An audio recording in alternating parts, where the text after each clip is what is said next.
ce terrain. La parole est à Monsieur Patrice Carvalho. Merci, Monsieur le Président. Ma question s'adresse à Madame la ministre de l'Écologie, du Développement durable et de l'Énergie. Nous approchons de la période hivernale. Pour un nombre croissant de nos concitoyens, faire face aux dépenses d'énergie, notamment pour se chauffer, constitue un défi. Plus de 11 millions de personnes, soit un cinquième de la population, ont du mal à régler les factures. De fait, depuis 2005, le prix du gaz a progressé de 80% et l'électricité de 10% en un an.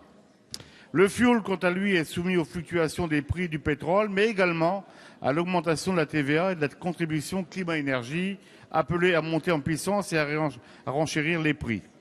La première question qui se pose tient à la fixation des tarifs, en particulier du gaz et de l'électricité. Au nom de l'ouverture à la concurrence, nous assistons à une flambée. Le gouvernement n'est plus maître du jeu, il doit se soumettre aux recommandations de la Commission de régulation de l'énergie qui relaie les demandes de RDF et GRDF auxquelles le Conseil d'État donne droit. En second lieu, les choix énergétiques de la France, le service public qui a permis l'unicité des tarifs sur tout le territoire, tout cela est peu à peu remis en cause. Réduire la part nucléaire, soit, mais pour quelle alternative immédiate, fiable et à quel prix? Enfin, le chèque énergie proposé par le projet de loi de transition énergétique en substitution des tarifs sociaux.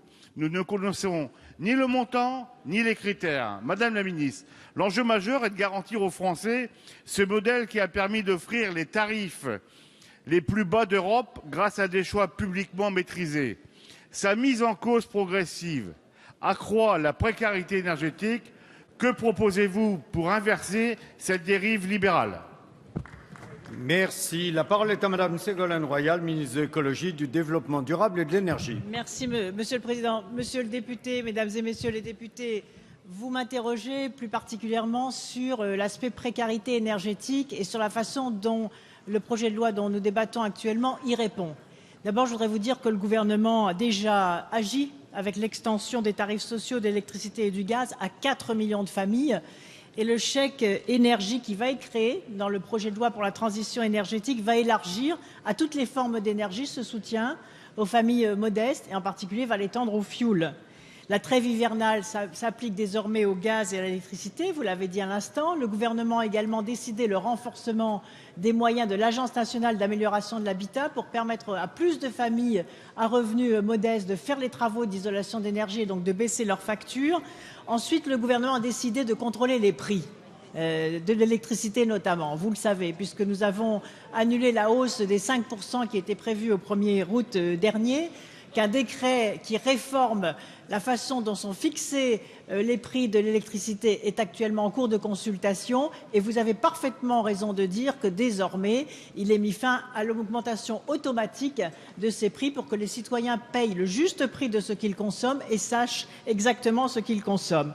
Enfin, le crédit d'impôt va permettre aussi aux familles à revenus modestes de faire les travaux d'isolation. D'abord parce que nous le complétons avec un prêt bancaire gratuit à 0%. 100 000 prêts doivent être distribués par les banques.